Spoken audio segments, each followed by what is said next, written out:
Hello दोस्तों, नमस्कार, शुभ संध्या। एक बार फिर से आप सभी का हार्दिक स्वागत होगा।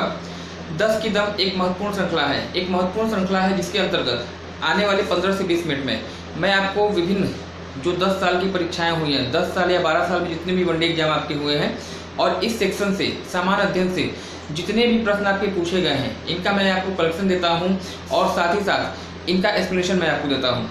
देखने में इनकी संख्या आपको 10 लग सकती है या 12 लग सकती है, लेकिन यदि आप वीडियो को पूरा अंत तक देखिएगा तो निश्चित रूप से आप पाएंगे कि ये जो श्रृंखला है, ये जो संख्या है, वह आपकी 10 से अधिक ही होगी। लगभग 25 से 30 क्वेश्चन जो है आपके यहाँ पे डेली तैयार होते हैं, है ना। शाम को डेली मैं आपके सामने उपस्थित होता हूँ।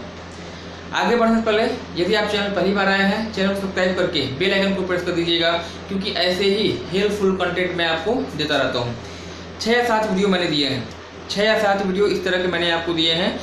यदि आपने वह वीडियो नहीं देख पाया है तो ऊपर आई बटन में इसका लिंक देता हूँ, आई बटन को आप क्लिक कर दिएगा और वहाँ पे जितने भी आपके इस तरह के वीडियो होंगे उनका लिंक आपको मिल जाएगा, है ना। आगे बढ़ने से पहले यदि आप प्रतियोगी परीक्षाओं के लिए सीरियस हैं, आपने क्लिक किया है, मतलब आप प्रतियोगी परीक्षाओं की तैयारी कर रहे हैं, तो निश्चित रूप से इस वीडियो को आपको अंत तक देखना है, स्किप मत करिएगा। अगर स्किप करना है तो अभी कर दीजिए, अन्यथा बाद में आप जानबूझकर भी स्किप नहीं कर पाएंगे। चलिए आइए शुभारंभ करते हैं। प्रश्न, आज के सेशन का पहला प्रश्न आपका होगा, पूछा गया है कि कौन से विटामिन ऐसे हैं जो जल में घुलनशील होते हैं, है ना। इंपॉर्टेंट क्वेश्चन है, रिपीटेड क्वेश्चन है और उम्मीद है कि आपको इसका उत्तर मालूम भी होगा, है ना। कौन से विटामिन जल में घुलनशील है? A, B, C, D, E और K, ये 6 विटामिन आपके होते हैं और इनमें से 2 को आपको याद रखना है। एक B याद रखिएगा और एक C याद रखिएगा, है ना। B और C, ये 2 विटामिन आपके ऐसे हैं जो कि जल में घुलनशील होते हैं, इनको ध्यान रखिएगा। और इन दोनों के अलावा जो आपके बच रहे हैं, A हो चाहे D हो चाहे E हो और चाहे K हो, ये 4 विटामिन जो है वसा में घुलनशील होते हैं। 2 विटामिन B और C जो है आपके जल में घुलनशील होते हैं। आप दोनों का नाम आपको ध्यान रखना होगा, एग्जाम में क्वेश्चन ऐसे पूछे जाते हैं, है ना। B का रासायनिक नाम थायमिन है और C का नाम जो रासायनिक नाम जो आपका होगा एस्कॉर्बिक एसिड होगा। चलिए आइए अगला प्रश्न जो आपके लिए पूछा गया है, दिया है किस वैज्ञानिक को आप आनुवंशिकता का जनक कहते हैं?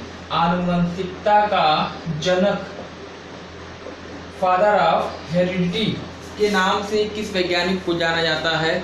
एक इम्पॉर्टेंट क्वेश्चन होगा और जो आप जीव विज्ञान के जो विद्यार्थी होंगे इसका उत्तर आप तुरंत देंगे। कौन है तो बताइएगा, ग्रेगर जॉन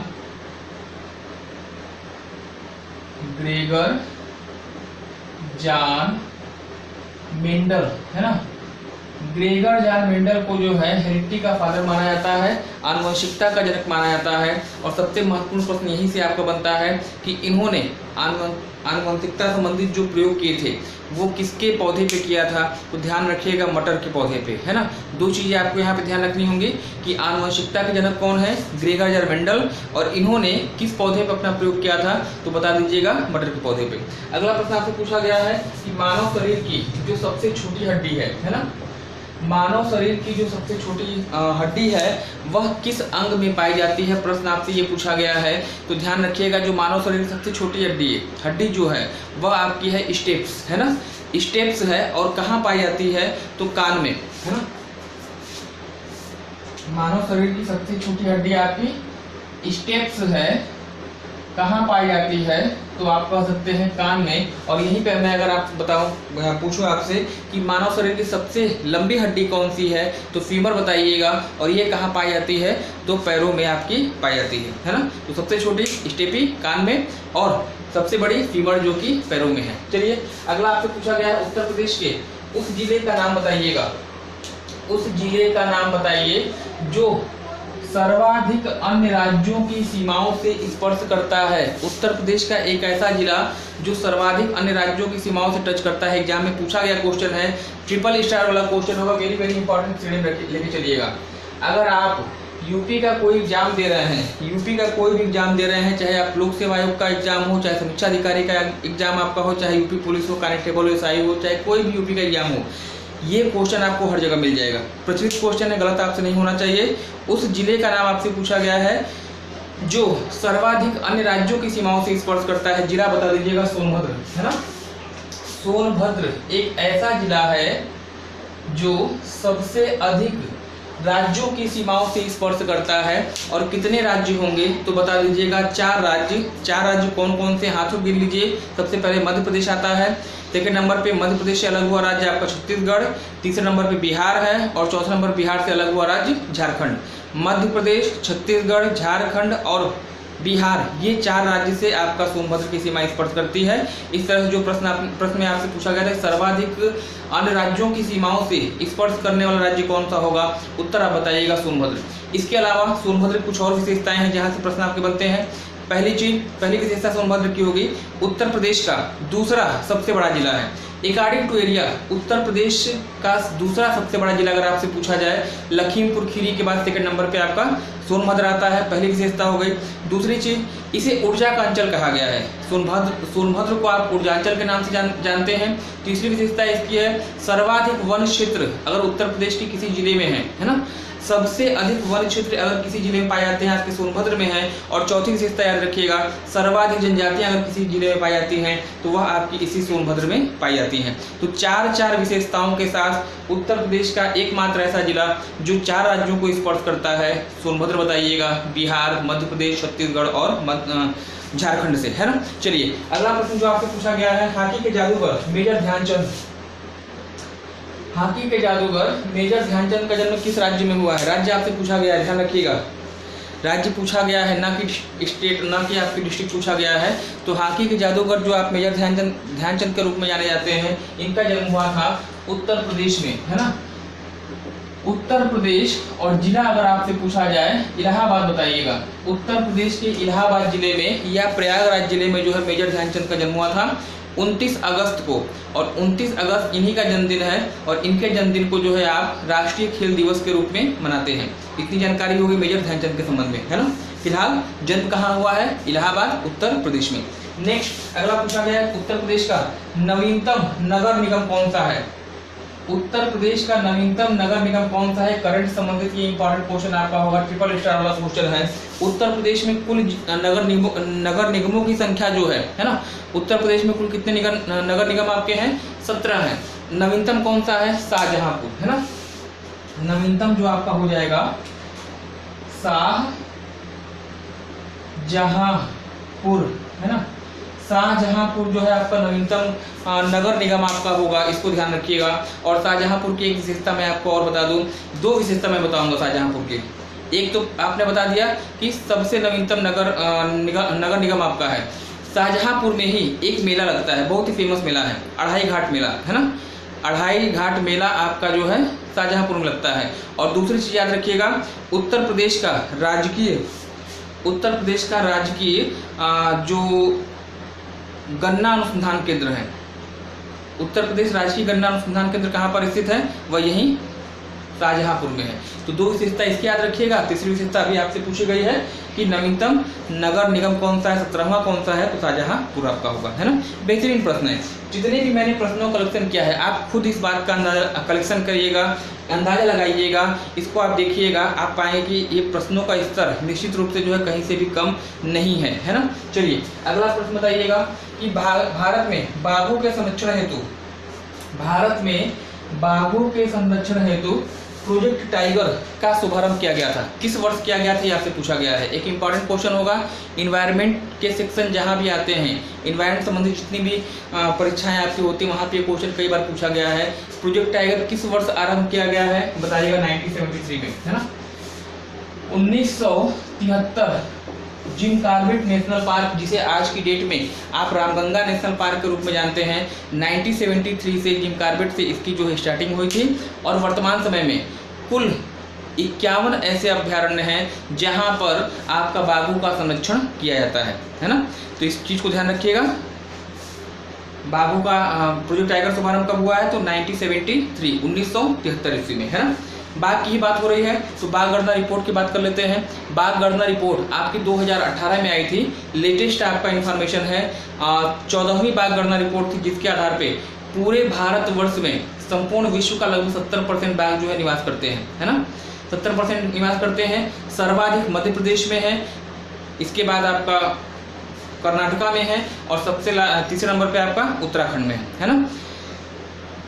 4 वर्ष के अंतराल पे आती है जो बाघ गणना रिपोर्ट जो है वह 4 वर्ष के अंतराल पे आती है और प्रत्येक वर्ष 29 जुलाई है ना, 29 जुलाई को जो है आप टाइगर्स डे यानी बाघ दिवस के रूप में मनाते हैं। तो इतनी इंफॉर्मेशन आपकी है, आपको ध्यान रखना होगा बाघ से संबंधित, जो कि एग्जाम में हमेशा पूछ ली जाती है। एक मेरा प्रश्न होगा, कमेंट सेक्शन में उत्तर अपेक्षित होगा। आप मुझे बताइएगा कि विश्व का पहला बाघ दिवस है ना, बाघ दिवस यानी टाइगर्स डे किस वर्ष मनाया गया था? कमेंट सेक्शन में आप इसका उत्तर दीजिएगा। एक बार फिर से सुनिए, विश्व का पहला बाघ दिवस किस वर्ष मनाया गया था? आपको वर्ष बताना है कमेंट में। चलिए, पूछा गया है भारत का पहला गिद्ध संरक्षण केंद्र है ना, भारत का पहला गिद्ध संरक्षण केंद्र किस स्थान पर स्थापित किया गया था, किस राज्य में स्थापित किया गया था? प्रश्न आपका है, इंपॉर्टेंट क्वेश्चन होगा पर्यावरण की दृष्टि से। भारत की बात हो रही है, बता दीजिएगा। पंचकुला, पंचकुला एक शहर है, कहाँ पड़ता है? हरियाणा में है ना। भारत का पहला गिद्ध संरक्षण केंद्र कहाँ पे स्थापित हुआ है? पंचकुला डिस्ट्रिक्ट, हरियाणा राज्य में। राज्य की ही यहाँ बात हो तो हरियाणा आपका उत्तर सही होगा। और यहीं पे अगर आपसे पूछ दिया जाए है ना, अगर आपसे पूछ दिया जाए कि उत्तर प्रदेश का पहला गिद्ध संरक्षण केंद्र कहाँ पर स्थापित हुआ है, किस शहर में स्थापित हुआ है, कमेंट सेक्शन में आप मुझे उत्तर बताइए है ना, फटाफट। दो प्रश्नों को उत्तर बताइएगा। पहला बाघ दिवस कब मनाया गया था और उत्तर प्रदेश का पहला जो आपका केंद्र है, गिद्ध संरक्षण केंद्र है, वह कहां पर किस जिले में स्थापित किया गया है? चलिए नेक्स्ट अगला क्वेश्चन जो आपसे पूछा गया है, राष्ट्रपति की जो आपातकालीन शक्तियां हैं, इमरजेंसी पावर, राष्ट्रपति की आपातकालीन शक्तियां सॉरी किस देश के संविधान से ली गई है? राष्ट्रपति की आपातकालीन शक्तियां किस देश से ली गई है? उत्तर आपको बताना होगा। उत्तर आपको मालूम है, जर्मनी है ना, जर्मनी के वीमर संविधान से, जर्मनी के वीमर संविधान से जो है आपकी राष्ट्रपति की आपातकालीन शक्तियों को लिया गया है। अनुच्छेद 352, 356 और 360 ये 3 अनुच्छेद है जो इमरजेंसी पावर, जो आपातकालीन शक्तियों से रिलेटेड हैं। 352 में राष्ट्रीय आपात, 356 में राज्य आपात और साथ ही साथ 360 में आपका फाइनेंशियल क्राइसिस यानी वित्तीय आपात है ना। चलिए नेक्स्ट अगला क्वेश्चन आपसे पूछा गया है, अंतरराष्ट्रीय परमाणु ऊर्जा आयोग, मोस्ट इंपॉर्टेंट क्वेश्चन होगा आप लोग के लिए। 3 स्टार या 5 स्टार कहिएगा है ना, बहुत ही ज्यादा इंपॉर्टेंट क्वेश्चन है। अंतरराष्ट्रीय परमाणु ऊर्जा आयोग IAEA है ना का हेडक्वार्टर कहाँ है, एक मुख्यालय कहाँ है अंतरराष्ट्रीय परमाणु ऊर्जा आयोग का? तो बता दीजिएगा, वियना। अंतरराष्ट्रीय परमाणु ऊर्जा आयोग का मुख्यालय कहाँ है? वियना में है, ऑस्ट्रिया की राजधानी है। यूरोपीय देश आपकी है ऑस्ट्रिया, ऑस्ट्रिया की राजधानी वियना पड़ती है और इसी में इसी स्थान पर जो है अंतर्राष्ट्रीय परमाणु ऊर्जा आयोग का मुख्यालय स्थित है। मेरा प्रश्न होगा आपसे कि ऑस्ट्रिया की राजधानी वियना किस नदी के किनारे पर है ना? ऑस्ट्रिया की राजधानी वियना किस नदी के तट पर स्थित है? आप कमेंट सेक्शन में आप मुझे उत्तर बताएंगे। चलिए नेक्स्ट अगला क्वेश्चन आपसे पूछा गया है, सिंधुकालीन स्थल के, सिंधुकाल के किस स्थल से जो है सौंदर्य प्रसाधन की वस्तुएं मिली हैं? कॉस्मेटिक्स है ना, पूछा गया क्वेश्चन, ध्यान रखिएगा। किस स्थान से, सिंधुकालीन सभ्यता के किस प्लेस से, किस स्थान से कॉस्मेटिक्स की चीज़ें मिली हैं, सौंदर्य प्रसाधन की वस्तुएं मिली हैं, लिपस्टिक के साथ मिले हैं? आप मुझे बताइएगा। यहाँ पे जो उत्तर आपका होना चाहिए, चन्हुदड़ो, चन्हुदड़ो ये जो है पाकिस्तान का एक स्थान है, हड़प्पा कालीन सभ्यता का एक प्लेस है और इसी स्थान से कॉस्मेटिक्स आपसे मिली है, लिपस्टिक के साथ आपके यहाँ से मिले हैं। चलिए नेक्स्ट अगला क्वेश्चन जो आपके लिए होगा, किलिमंजारो की लोकेशन आपसे पूछी गई है, मोस्ट इंपॉर्टेंट क्वेश्चन, इसको भी लेकर चलिएगा। यह क्वेश्चन भी आपके लिए इंपॉर्टेंट होगा। किलिमंजारो एक ज्वालामुखी पर्वत है, यह किस देश में स्थित है? पूछा आपसे गया है, आप मुझे बताइएगा। किलिमंजारो कहाँ पे है? किलिमंजारो, किलिमंजारो जो एक ज्वालामुखी पर्वत है, मृत ज्वालामुखी है, अफ्रीका महाद्वीप में पड़ता है और अफ्रीका का सबसे बड़ा या सबसे ऊंचा पर्वत है ना। कहाँ पे है? तंजानिया, तंजानिया, किलिमंजारो तंजानिया देश में स्थित है, ठीक है, अफ्रीका में। और अफ्रीका के जितने भी पर्वत चोटियां हैं सबसे ऊंचा अगर आपसे पूछा जाता है तो किलिमंजारो को बताइएगा, तंजानिया में इसकी लोकेशन होगी है ना। तन को जोड़िए मन से, किलिमंजारो, किलिमंजारो में मन आ रहा है और तन में, तंजानिया में तन आ रहा है, तो मन को जोड़िए किससे? तन से जोड़िएगा, उत्तर आपका मिल जाएगा। किलिमंजारो कहाँ पे है? तंजानिया में। तंजानिया की राजधानी आप कमेंट सेक्शन में मुझे कमेंट करके बताइएगा, है ना। जितने प्रश्न मैं आपसे एडिशन पूछ रहा हूँ इसका प्रश्न का उत्तर अपेक्षित होगा, क्योंकि सब एग्जाम में क्वेश्चन आए हुए हैं। तंजानिया की राजधानी क्या है? कमेंट सेक्शन में कमेंट करके बताइएगा। चलिए नेक्स्ट अगला क्वेश्चन आपसे पूछा गया है, अरुणाचल प्रदेश और गुजरात, सबसे पूर्वी राज्य जो भारत का है अरुणाचल है ना। सबसे पूर्वी राज्य अरुणाचल प्रदेश, सबसे पश्चिमी राज्य गुजरात, दोनों के स्थानीय समय में कितने घंटे का अंतर होता है ना। अरुणाचल प्रदेश और गुजरात के स्थानीय समय में कितने घंटे का अंतर पाया जाता है, ये आपसे प्रश्न पूछा गया है। 2 बता दीजिएगा, यानी 2 घंटा। 2 देशांतर रेखाओं के बीच में 4 मिनट का अंतर, है ना। 2 देशांतर के बीच में 4 मिनट का अंतर, 30 देशांतर के बीच में 2 घंटे का अंतर, और यहाँ पे उत्तर आपका हो जाएगा 2 घंटा। चलिए, और सबसे लास्ट में जो उत्तर आपका पूछा गया है, जो आपका प्रश्न है, माउंट ऊटी, है ना। माउंट ऊटी एक हिल स्टेशन है, यह किस भारतीय राज्य में स्थित है? माउंट ऊटी किस राज्य में स्थित है, प्रश्न आपसे पूछा गया है। उत्तर आपका होगा दक्षिण भारत का एक प्रसिद्ध हिल स्टेशन जो कि नीलगिरी पहाड़ियों का भाग है। उत्तर बताइएगा तमिलनाडु में, है ना। मोस्ट इंपॉर्टेंट आपके लिए भी होगा, यह क्वेश्चन भी आपसे एग्जाम में कई बार पूछा गया है ना।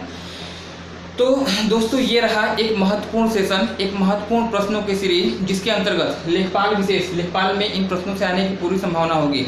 आता है प्रश्न बहुत अच्छी बात है, नहीं आता है, जो प्रश्न आपको नहीं आ रहा है एक नोटबुक लीजिए, बढ़िया से नोटबुक लीजिएगा। जितने 10-10 प्रश्न मैं आपको दे रहा हूँ उनको आप नोट करते जाइएगा। परीक्षा के 10 दिन पहले क्या करिए, रिवीजन करिएगा। निश्चित रूप से पाएंगे कि आपको प्रश्न यहाँ से मिल रहे हैं अथवा नहीं मिल रहे हैं, है ना। बेहतरीन श्रृंखला है, अधिक से अधिक शेयर करिए। यदि आपको पसंद आई हो तो जरूर लाइक कर दीजिएगा, क्योंकि आपके लाइक करने से उत्साह बनता है ना। धन्यवाद, have a nice day, thanks for joining me. ऐसे ही बेहतरीन श्रृंखला के साथ एक बार फिर से मैं आप कल उपस्थित रहूँगा। ओके, धन्यवाद।